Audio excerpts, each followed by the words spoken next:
सुप्रभात बच्चों, मैं भावना आपकी हिंदी अध्यापिका। हम आपकी पाठ्य पुस्तक क्षितिज का दूसरा पाठ लहसा की ओर, जिसके लेखक कौन है? राहुल साकत्यान। हमने कल पढ़ा था कि किस तरह ये है लेखक द्वारा एक यात्रा वृत्तांत है और वो तिब्बत जाते हैं। तिब्बत क्यों जाते हैं? वहाँ जाने के लिए वो किस तरह का वेश धारण करते हैं, वहाँ के लोगों की रास्ते के में उन्हें कौन कौन सी परेशानियाँ हुई, और तिब्बत नेपाल के बारे में उन्होंने वहाँ के लोगों के बारे में हमें बताया। क्या वहाँ के लोग किस तरह रहते थे, वहाँ की वेशभूषा, वहाँ का कल्चर, वहाँ का खान पान, ये सारी चीज़ें हमें लेखक ने बताई। अब हमने यहाँ पे इसको किया था कि लेखक 5 साल पहले भी तिब्बत गए थे, लेकिन उस समय उनको वहाँ पे रहने के लिए स्थान नहीं मिला था, जबकि इस बार वो भिखारी के वेश में गए थे और वहाँ उनको रहने का बहुत अच्छे स्थान भी मिल गया था। क्या कारण रहा था?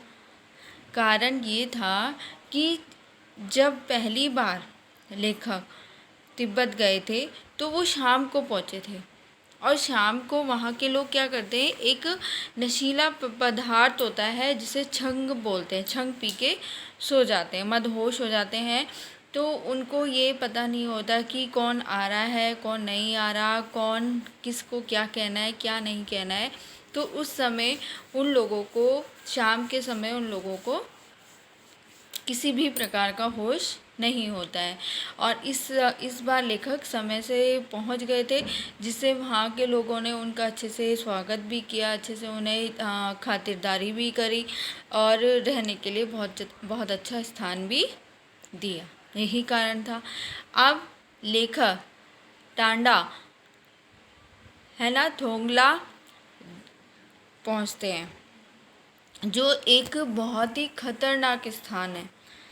वहाँ पे क्या होता है, डाकू हर समय हथियार लेकर तैयार रहते हैं। यात्रियों को वो पहले मार देते थे, उसके बाद लूटते थे। हमने जो लेखक हैं, लेकिन जो लेखक हैं वो तो किस वेश में है? भिखारी के वेश में थे, तो उन्हें लूटने का इतना डर नहीं था।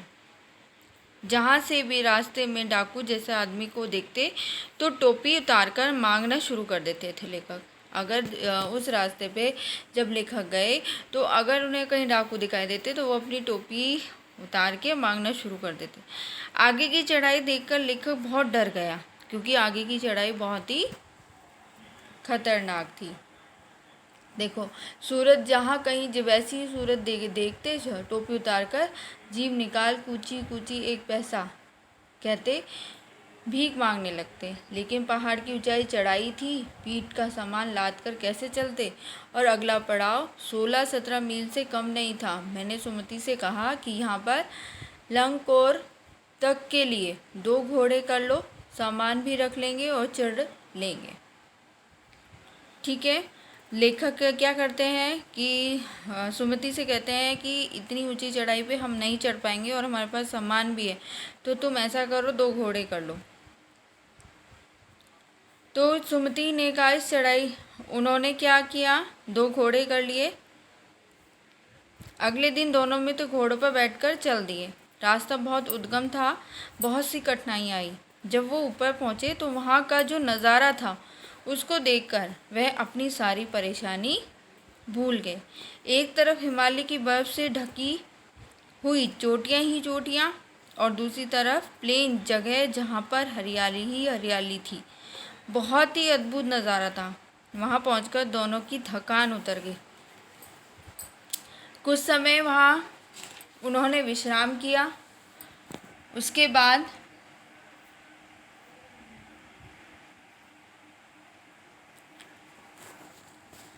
वो लोग वापस चल पड़े। वापस लौटने के बाद जब लेखक का घोड़ा था वह थोड़ा सुस्त था। लेखक ने सोचा कि शायद घोड़ा चढ़ाई के कारण थक गया। उसने उसे मारा नहीं और धीरे धीरे चलता रहा। और जब पीछे मुड़कर देखा तो कोई भी साथी नहीं था। आगे जाने का रास्ता अपरिचित सा नजर आया, यानी लेखक सुमति से बिछुड़ चुका था। किस कारण? क्योंकि उसका घोड़ा क्या था, थक गया था, ऐसा लेखक ने माना। आगे जाने पर रास्ता अपरिचित सा नजर आया। उन्हें लगा कि वे रास्ता भूल गए हैं। बड़ी मुश्किल से उन्हें एक युवक दिखा, जिससे उन्हें आगे का रास्ता बताया। रास्ता पूछकर सही रास्ते पर आए। आगे सुमति उनका इंतज़ार कर रहा था। सुमति उनको देखकर बहुत गुस्सा हुआ, क्योंकि उन्हें पहुंचने में देर हो रही थी, शाम भी हो रही थी। लेकिन अपना पूरा दोष घोड़े पर डाल दिया। किसने? लेखक ने। जब सुमति गुस्सा हो जाते हैं तो वो अपना सारा दोष किस पे कर देते हैं? घोड़े पे डाल देते हैं। मेरा देखो यहाँ पे लिखा है 3 बार चाय को गर्म किया मैंने, बहुत नरमी से ज़्यादा, लेकिन मेरा कसूर नहीं है मित्र। देख नहीं रहे हो कैसा घोड़ा मुझे मिला है। मैं तो रात तक पहुँचने की उम्मीद रखता था। खैर, सुमति को जितनी जल्दी गुस्सा आता था, उतनी जल्दी वह ठंडा भी हो जाता था। लंकोर में वह एक अच्छी जगह पर ठहरे थे। यहाँ भी उनके अच्छे यजमान थे। पहले चाय सत्तू खाया गया। रात को गरम गरम तुक्पा मिला।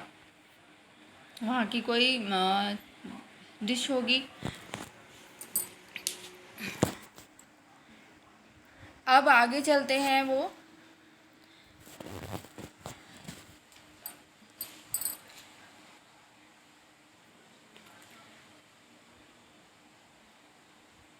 अब वहाँ से वो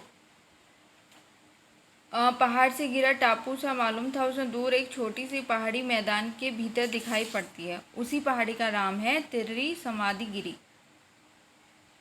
आसपास के लोग में भी, गांव में भी सुमति के कितने ही यजमान थे। कपड़े की पतली पतली चीरी बत्तियों के गंडे खत्म नहीं हो सकते थे, क्योंकि बोध गया से लाए कपड़े के खत्म हो जाने पर किसी कपड़े से बोध गया का गंडा बना लेते थे। वे अपने यजमानों के पास जाना चाहते थे। मैंने सोचा यह तो हफ्ता भर उधर ही लगा देंगे। मैंने उनसे कहा कि जिस गांव में ठहरना हो उसमें भले ही गंडे बांट दो, मगर आसपास के गांव में मत जाओ। इसके लिए मैं तुम्हें लहासा पहुंचकर रुपए दे दूंगा। सुमति ने स्वीकार किया, क्योंकि किसने कह रहा है ये सारी बातें? लेखक सुमति से कह रहा है, क्योंकि सुमति जिस गांव में गए थे वो बौद्ध भिक्षु थे। तो क्या होता है कि वो ताबीज़ बनाते हैं, हर वहाँ के लोगों को वो ताबीज़ बांटते हैं। दूसरे दिन हमने भरिया ढूंढने की कोशिश की, लेकिन कोई न मिला। सवेरे ही चल दिए होते तो अच्छा था, लेकिन अब 10-11 बजे की तेज़ धूप में चलना पड़ रहा था। तिब्बत की धूप भी बहुत कड़ी मालूम होती है। यद्यपि थोड़े से ही मोटे कपड़े से सिर को ढाक ले और गर्मी खत्म हो जाती है। आप 2 बजे सूरज की ओर मुँह करके चल रहे हैं। ललाट धूप से जल रहा है, पीछे का कंधा बर्फ़ हो रहा है। फिर हमने पीठ पर अपनी चीज़ें लादी, डंडा हाथ में लिया और चल पड़े। यद्यपि सुमति के परिचित तिर्री में भी थी, लेकिन वे एक और यजमान से मिलना चाहते थे। इसलिए आदमी मिलने का बहाना कर शेख बिहार की ओर चलने के लिए कहा। तिब्बत की ज़मीन बहुत अधिक छोटे बड़े जागीरों में बटी है। इन जागीरों का बहुत ज़्यादा हिस्सा मठों में बिहारों के हाथ में। अपनी अपनी जागीर में हर एक जागीरदार कुछ खेती खुद भी कराता है, जिसके लिए मजदूर बेकार में मिल जाते हैं। खेती का इंतज़ाम देखने के लिए वहाँ कोई भिक्षु भेजा जाता है, जो जागीर के आदमियों के लिए राजा से कम नहीं होता। शेखर की खेती की मुखिया भिक्षु नमसे बड़े भद्र पुरुष थे। वह बहुत प्रेम से मिले। हालांकि उस वक्त मेरा वेश ऐसा नहीं था कि उन्हें कुछ भी ख्याल करना चाहिए था। यहाँ एक अच्छा आदमी था, जिसमें कंजूर को हस्तलिखित 103 पोथियाँ रखी हुई थी। मेरा आसन भी वहीं लगा। वह बड़े मोटे कागज़ पर अच्छे अक्षरों में लिखी हुई थी। एक एक पोथी 15-15 से कम नहीं रही होंगी। सुमति ने फिर आसपास अपने यजमान के पास जाने के बारे में पूछा। मैं अब पुस्तकों के भीतर था, इसलिए मैंने उन्हें जाने के लिए कह दिया। दूसरे दिन वह गए। मैंने समझा था 2-3 दिन लगेंगे, लेकिन वह उसी दिन दोपहर बाद चले आए। तिरगी गांव वहाँ से बहुत दूर नहीं था। हमने अपना अपना सामान पीठ पर उठाया। भिक्षु नमसे से विदाई लेकर चल पड़े। क्योंकि जो लेखक था वो तिब्बत किस लिए आया था? बौद्ध धर्म की बारीकियों को जानने के लिए। और वो उनको कहाँ मिलती? तिब्बत में। और तिब्बत पहुँचने के बाद उन्होंने वहाँ के हस्तलिखित जो पोथियाँ थी, 103 पोथियाँ उनको पढ़ डाली थी। जिस उद्देश्य से वो तिब्बत आए थे वो उनका पूरा हो गया था। वहाँ पहुँचने में उन्हें किन किन चीज़ों का सामना करना पड़ा, किन किन कठिनाइयों से उन्हें गुजरना पड़ा, डाकुओं के बीच से उन्हें जाना पड़ा, और किस तरह लोगों के बीच पहुँच के उन्होंने वहाँ के लोगों को पहचाना। ठीक है बच्चों, तो आपका ये लहासा की और पार्ट पूरा हो गया है। कल हम इसके क्वेश्चन आंसर करेंगे। Thank you.